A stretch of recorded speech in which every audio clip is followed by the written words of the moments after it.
मोर रामा हो मोरे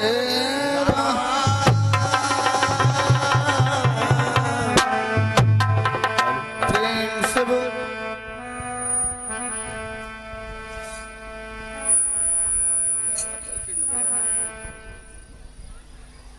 हेलो प्रेम से बोले शंकर भगवान की जय हो, कृष्ण कन्हैया की जय हो, बलदाऊ भैया की यशोदा मैया की आई हुई समाज की सहयोगी मंडल की सबकी जय जय राधे।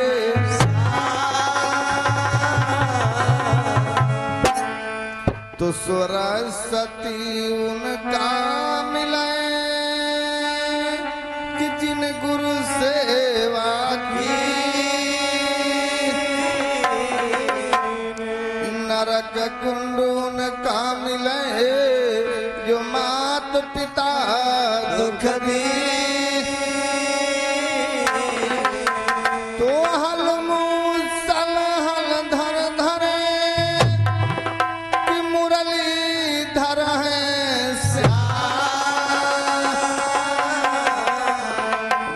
द्वापर मां श्री कृष्ण भे त्रेता युग में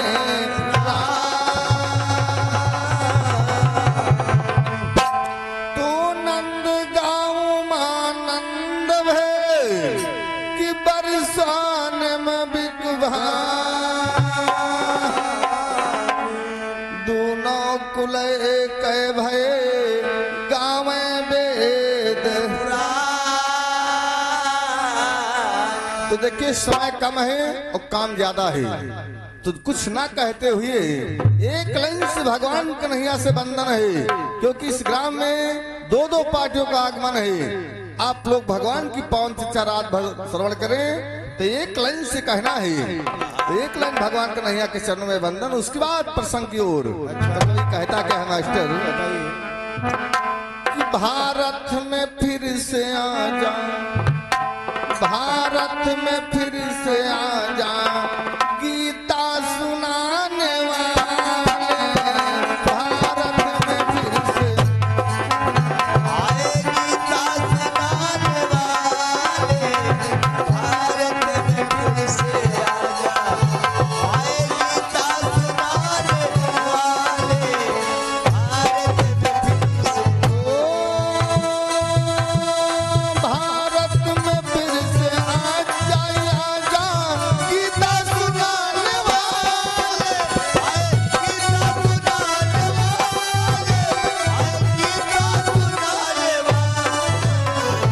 ए भैया भगवान कन्हैया से भक्त कह रहा है कि भारत में फिर से आजा गीता सुनाने वाले और क्या कह रहा है ये मुरली मधुर बजाज मुरली मधुर बजाज बजाजा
बोले कन्हैया भगवान की जय हो।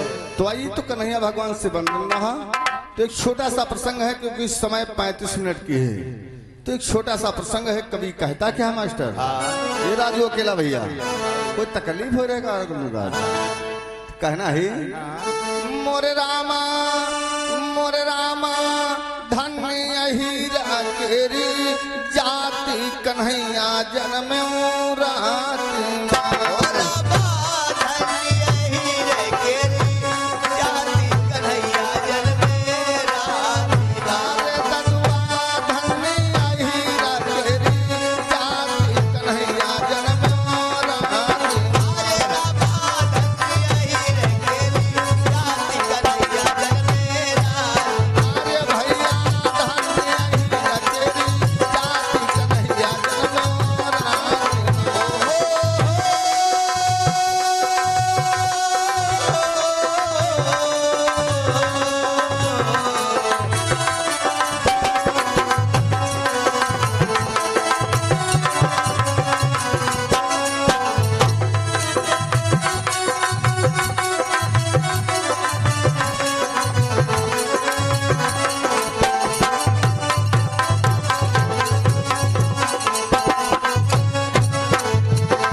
हमारे माननीय बड़े भैया प्रधान जी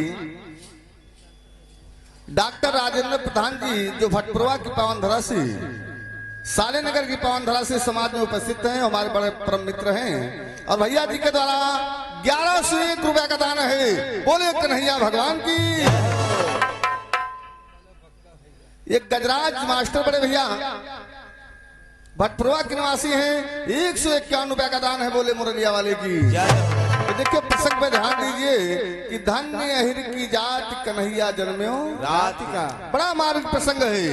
तो कवि कहता क्या है, क्या कहता भैया कि सुनी रो आदि गणेश भवानी तुम्हें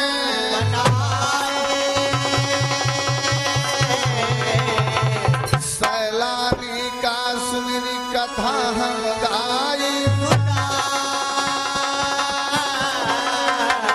और रामा सैलानी का सुमिरी कथा हम गाई तो कठवारे की मात चंद्रिका अब लजिया तुमर निहार कि कठवारे की मात चंद्रिका अब लजिया तुमर निहार। अरे कन्हैया गोकुल वाले अरे कन्हैया गोकुल वाले, अरे कन्हैया गोकुल वाले। ओ मोरे रामा अरे जसुदा केरी कुमार कन्हैया जन्म्यो रात मारा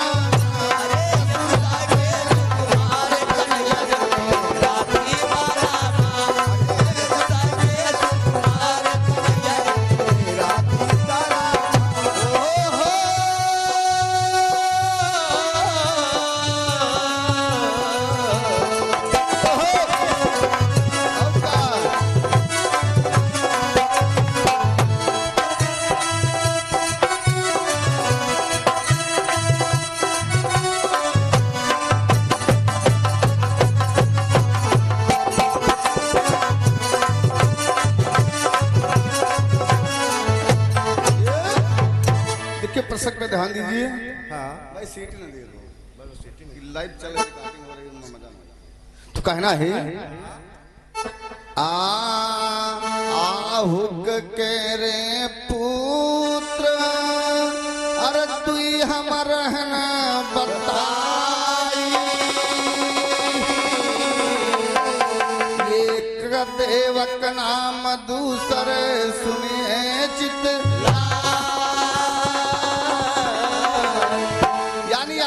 महाराज के दो पुत्र हुए, एक का नाम देवक है और एक का नाम उग्रसेन है। और देवक से देखिए 7 कन्याओं का जन्म हुआ और 4 बेटा पैदा हुए।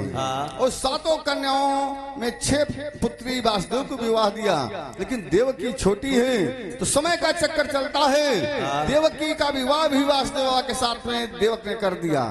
जब विवाह हो गया, वो कंस की चचेरी बहन है।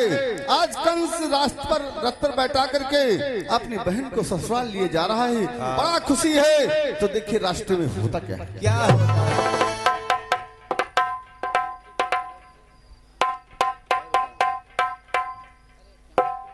एक कमेटी की तरफ से 51 रुपया का दान है, वो लेकर नहीं है भगवान की जय हो। तो आज देवक ने अपनी बिटिया का विवाह वासुदेव बाबा के साथ में कर दिया। और पुराण एक और बात बता रही है कि वासुदेव एक योद्धा थे और उग्रसेन के यहाँ एक उनको पदवी दी गई थी, नौकरी मिली थी उनको। वो उग्रसेन के हम मंत्री के पद पर नियुक्त थे। तो आज देखिए जब वासुदेव के साथ में शादी हो गई तो कंस लेकर चलता है अपनी बहन को ससुराल भेजने के लिए। तो होता क्या है,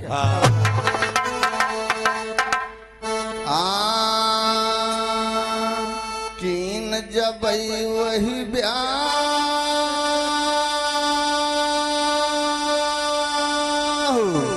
अरे बहन भेजन तब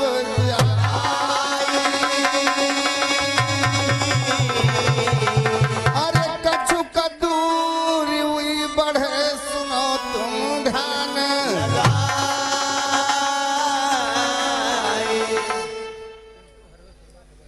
और पिंटू बड़े भैया जो हर सुरवा के निवासी हैं, 51 रुपया का दान है। बोलिए मुरलिया वाले की जय। अरे कछु कदूर हुई बढ़े सुनो तुम ध्यान। अरे बड़े खुशी माँ कंसा भैया और जाय ब्याह नभमंडल से गिरा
आकाशवाणी हो रही, ठहरिए कंस, जिस बहन को आप अपनी खुशी में ससुराल लिए जा रहे हैं इसका 8वां पुत्र तुम्हारा काल होगा। तो कंस रथ को रोक दिया और तलवार को निकाला, कहा मैं इसका भी वध कर दूंगा, न रहेगी बांस न बजेगी। जब बेवकी न रहे तो लौंडा कहां से पैदा हुई। उसी समय वासुदेव बाबा विनती के हाथ जोड़ा, कहा इसको छोड़ दीजिए, आज से मेरी पत्नी हो गई, मेरा धर्म है पत्नी की रक्षा करना। तो आज कहा और वासुदेव बाबा ने कहा जो पुत्र जन्म लेगा मैं तुमको लाके सौंप दूंगा। तो पुराण बताते कि बहुत दिन तक जेल में नहीं बंद किए, लेकिन नाथ बाबा के कहने से जेल में डाल दिया। तो आज जब जेल में वासुदेव बाबा और देवकी है तो कभी कहता है, क्या कहता है? और गुड्डू भैया कोटेदार हैं, उनकी तरफ से 100 रुपया का दान है।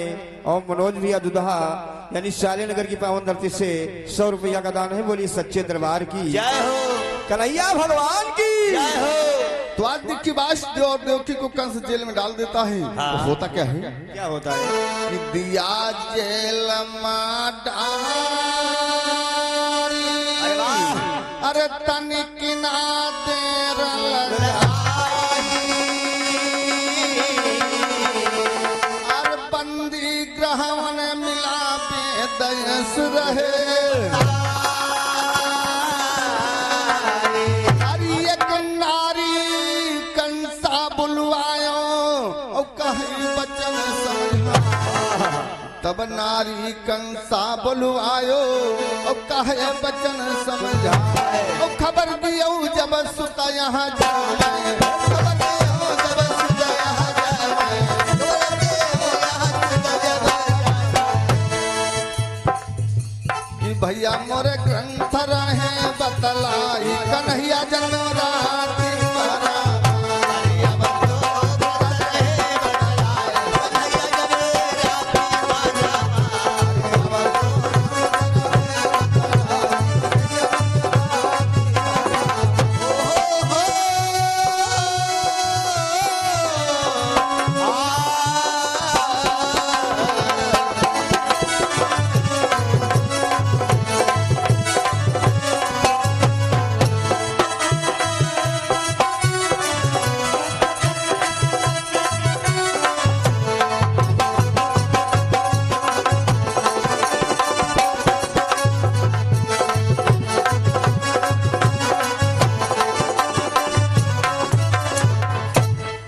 और आगे रामू बड़े भैया जो विश्वकर्मा जी हैं रतनपुर की पावन धरा से शानदार 51 रुपया का दान है। बोले कन्हैया भगवान की जय। तो आज महाराज कंस एक नारी को नियुक्त कर दिया। वो नारी है कौन? वो चंडाल की पत्नी है। चंडाल कंस का बहुत बड़ा मित्र है। आज वो नारी देवकी के पास बैठी है और देख देख कर रही है कि जैसे लौंडा गर्भ जन्म लिए मैं महाराज कंस को सूचित करूं। अच्छा, तो देखिए समय का चक्कर चलता तो होता क्या है, क्या होता है कि पहला पुत्र जब जन्मो ले देवकी के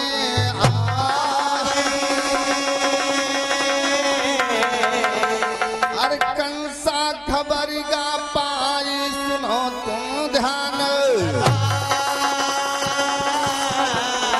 अरे पटक शिला पर कंसा दीना तन को न पटक शिला पर कंसा दीना तन को न लोथ बटोरी रही वहन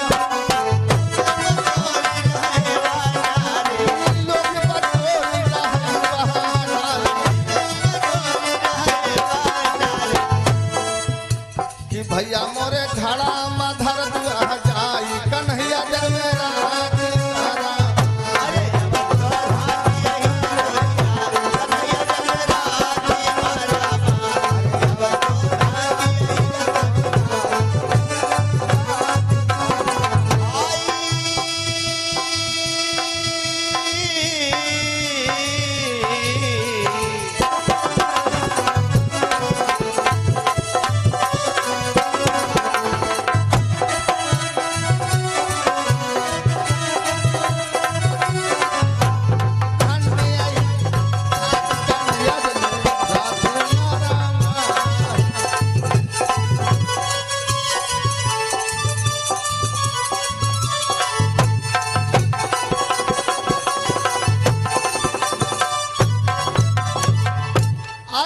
पहल पुत्र जब देवकी के जन्म लेता है तो आज कंस को खबर मिलती है तो शिला पे पटकता है, उसकी लोथ अलग हो जाती तो वही नारी एक घड़ा में पैक कर रही है। इसी तरह 3 पुत्र का वध हो गया। तो जब 3 पुत्र का वध हो गया तो नारी की दिल में शंका हो गई। आज उसका मन पिघल गया कि देखिए देवकी बेचारी इतनी लेजर है, इसके हर पुत्र को कंसा मारता है। मैं आज से कंस की मदद नहीं करूंगा, अंदर अंदर देवकी की सहायता करूंगा। तो आज जो नारी सहायता कर रही है उस घड़े को एक पुराण में पाया गया गंदा नाले में फेंक दिया। उसका पति पूछता चंडाल कि तुमने क्या कंस दिया? कहा कुछ न पूछिए, मैं आज से आपसे बता रहा हूं, आप मेरे स्वामी हैं, मैं देवकी की मदद करूंगा और कंस की मदद नहीं करूंगा। तो इसी तरह से 6 पुत्र कंसा मारता है। कई पुराणों बताते हैं कि 8वां 7वां गर्भ पात हो गया, रोहिणी के गर्भ में माया ने पहुंचा दिया। मैं जिस किताब से गा रहा हूं उस पुस्तक में लिखा है कि देवकी के 7वें गर्भ को वही नारी गोकुल जाती है और गोकुल से रोहिणी को लाती है। रोहिणी के द्वारा यमुना नदी पहुंचा जाता है सातवां बेटा, और उधर से नंद बाबा आते हैं, उस बेटे को लेकर के गोकुल को रवाना हो जाते हैं। ये तो पुराणों का मत है, लेकिन जब 8वें का नंबर आया तो तब क्या हुआ? कहना है, यही विधि सुत जन्म सात रक्षा का कंसा है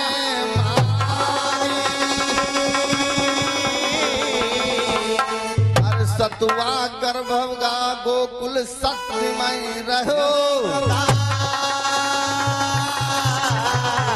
अरे चारि भुजा विष्णु प्रकट भे और तबई जेल अंदर में विष्णु भगवान 4 भुजा लेकर के जेल में उपस्थित हो गए और एक ज्योत के समान जलने लगे। तो वासुदेव देव की विनती, क्या भगवान कभी गर्भ नहीं आता है? कोई भी कहे कि यार देवकी के गर्भ से कन्हैया पैदा हो, मैं कहता नहीं पैदा हुए, नहीं हुए। कभी भगवान गर्भ में आ सकता है? तो आज गर्भ में नहीं आए तो वासुदेव बाबा कहा कि आप छोटे से बालक बन जाइए। जब छोटे से बालक विष्णु भगवान बन गए तो जेल में करते क्या हैं? अरे करण रुदन तब है वही लागे,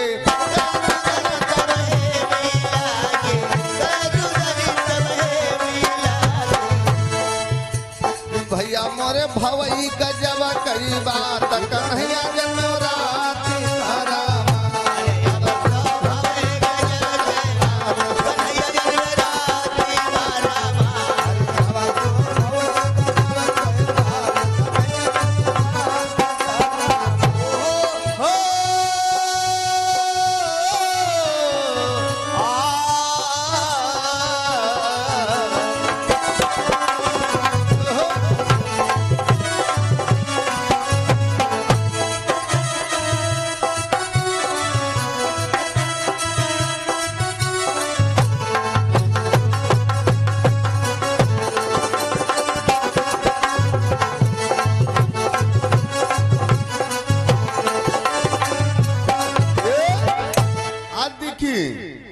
रात्रि में 12 बजे विष्णु भगवान प्रकट हो गए, जेल में रुदन कर रहे हैं, पहरेदार सब सो गए और वही नारी लाके टोकरी और सूप देती है। अब वासुदेव बाबा से कहती है आप जाइए, और वासुदेव बाबा ने जेल से प्रस्थान किया, पहरेदार सब सो गए, हाथों की हथकड़ियां खुल गई।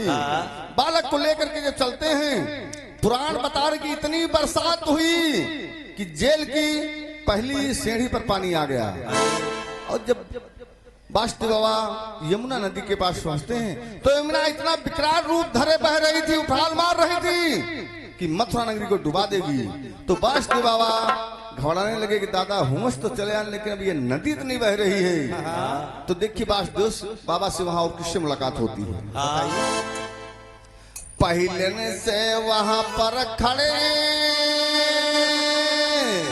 शेष नाग में रहना बताई, अरे उनके न चुरा है 7 बेदयस रहे। देखिए जब वासुदेव बाबा यमुना नदी के पास पहुंचते हैं तो पहले से वहां शेष नाग उपस्थित थे, उनके साथी अनुचर भी थे। तो शेष भगवान कहा वासुदेव बाबा चिंता मत कीजिए, मैं आपको हाथ पकड़ रहा हूं, और अपने फन को काट करके कहा इस बालक पे एक छींट नहीं आएगी। कितना पढ़े हो? 40 रुपया 25 मिनट हुआ है।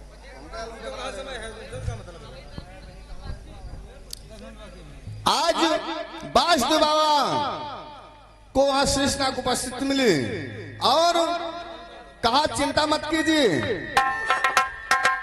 मैं तुम्हारे साथ हूं। और उनके साथी शेषनाग को मैं लिखा कि अनुचर उनके साथ हैं, और लेकर के चल दिया। जब यमुना नदी में गोड़ बढ़ाते हैं, शेषनाग साया कर रहे हैं, तो देखिए वहां पे होता क्या होता है। किलाई बालक बस देव चले हैं, और जब यमुना तट का किलाई बालक बस देव चले हैं, और यमुना तट का अरे यमुना बहुत जोर वहां बहती, बहुत जोर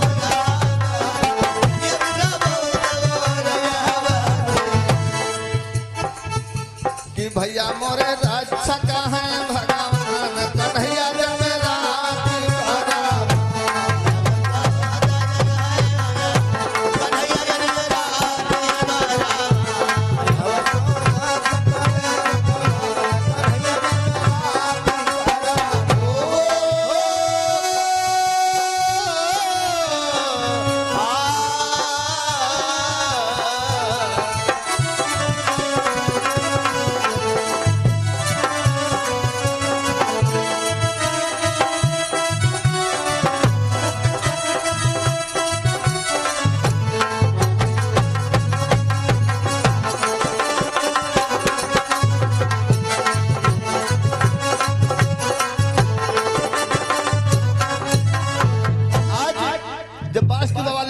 दी तो शेषनाग हाथ को पकड़ लिया, फन पे शीश काढ़े हुए बैठे हैं और बालक टोकरी में हैं। हाँ सूप बताते हैं, टोकरी कोई बताता है। पानी बरस रहा है, इतनी भयंकर यमुना बह रही है, उनके अंजो साथ जा रहे हैं। और जब यमुना नदी में बाबा ने प्रवेश किया तो देखिए, जब यमुना नदी कुछ दूर पहुंचते तो वहां देखते क्या है क्या देखते हैं? कि बालक लीन्हा साथ चले बस दे मोरे भाई, औ कछु दूरी हुई बढ़े सुनो तुम ध्यान, कि कछु दूर हुई बढ़े सुनो तुम ध्यान। अरे वही नदी मायक तो वही नदी मायक तो बीरा आवई तुरत ही जाना, वही नदी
बाबा शेष भगवान, देखिए समाज से कहना प्रसंग पे ध्यान दीजिए।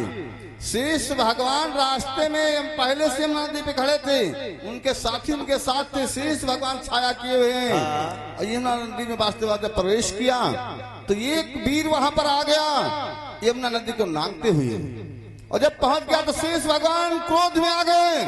कहा आप बताइए आप कौन है, यहाँ कैसे तुम्हारा आगमन हो गया? तो वीर कहता है नाथ आप क्रोध शांत कर दीजिए। और ये कथा सुखदेव जी परीक्षित जी को सुना रहे हैं। तो परीक्षित जी कहते कि राजन हमारे भी शंका है, कहीं कथा में शंका नहीं, कैसे दो वक्ता यहाँ हैं तो किसी के प्रसंग में शंका नहीं करना चाहिए। अगर किसी को मिला नहीं होगा तो गीत को नहीं गाएगा। लेकिन अब तो खलीफा हो गया, कहीं जीत हो तो मैं झूठू चाह के बताओ पर, लेकिन झूठा न चलिए संदीप यादव का मामला है। तो आप देखिए वो वीर जब पहुंचता है तो सुखदेव जी से परीक्षित जी कहते कि राजन हमारे शंका है। तो क्या किस बात की शंका है? कहते क्या परीक्षित जी? कहे परीक्षित भूप अरे मुनि तुम दियाऊ बताई, और शंका दिल माया को भरम तुम देहो। सुखदेव जी से परीक्षित जी कह रहे हैं कि ये बताइए स्वामी एक शंका हो गई। तो क्या कौन शंका है बताइए? अरे जौनु वीर वही समय आयावा मानव बात का जनु वीर यमुना काल रूप बह रही है, उस यमुना नदी को नागता हुआ आ गया, शेषनाग क्रोध कर दिया। तो कह रहे हैं वो उसी समय जो वीर आया है। और क्या कहते हैं? और ताई समय एक डोली आई, ताई समय एक डोली आई, ताई समय एक डोली आई। कि भैया मोरे ये हुई यमुना माता काल कन्हैया जन्म रात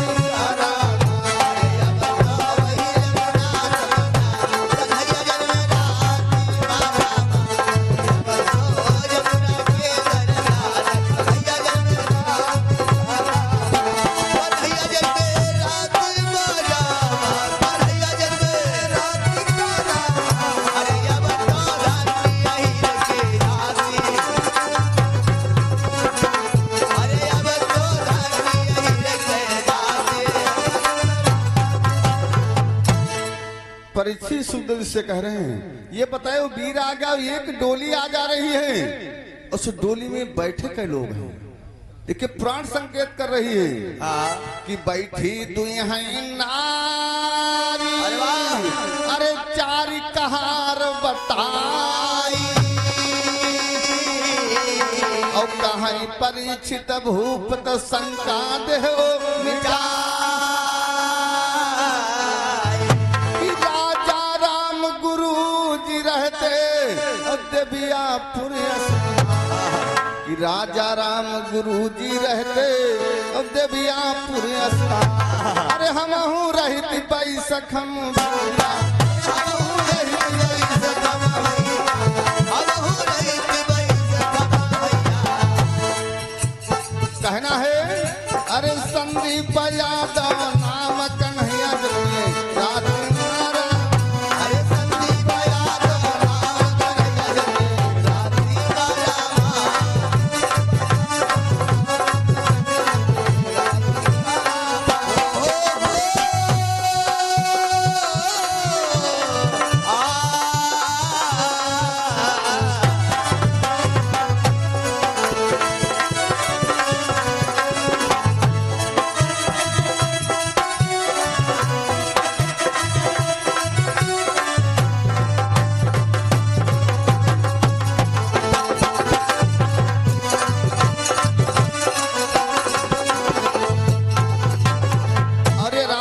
भैया इसी गांव निवासी 51 रुपए का दान है।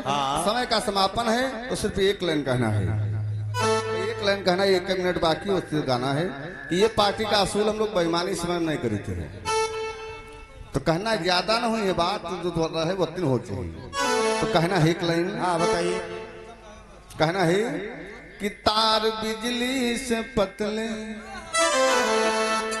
तार बिजली से पतले हमारे पिया, तार बिजली से पतले हमारे पिया, तार बिजली से पतले हमारे पिया, तार बिजली से पतले हमारे पिया हो, हमारे पिया, हमारे पिया हो, हमारे पिया, तार बिजली से पतले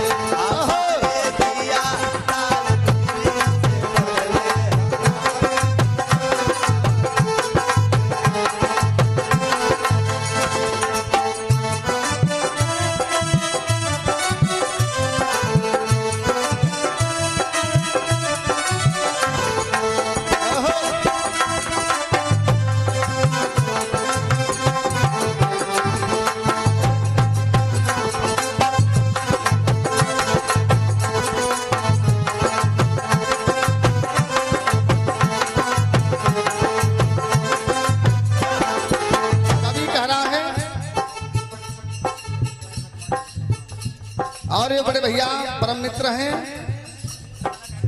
सुबार में टहरेपुर के निवासी 51 रुपया का शानदार हमारे लिए इनाम आया है, बोले कन्हैया भगवान की। तो कभी कह रहा है तार बिजली से पतले, मुल्ला जी तार बिजली से पतले हमारे पिया, तार बिजली से पतले हमारे पिया, तार बिजली से पतले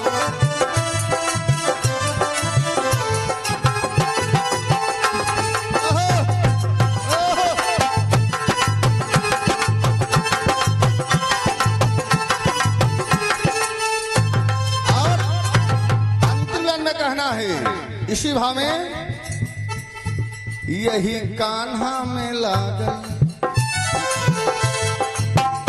यही मोहन में लागल हमारा जिया, यही मोहन में लागल हमारा जिया, यही कान्हा में लागल हमारा जिया, हमारा जिया हो, हमारा जिया, हमारा जिया हो, लगे रहा यही भैया माला कल, यही बाबा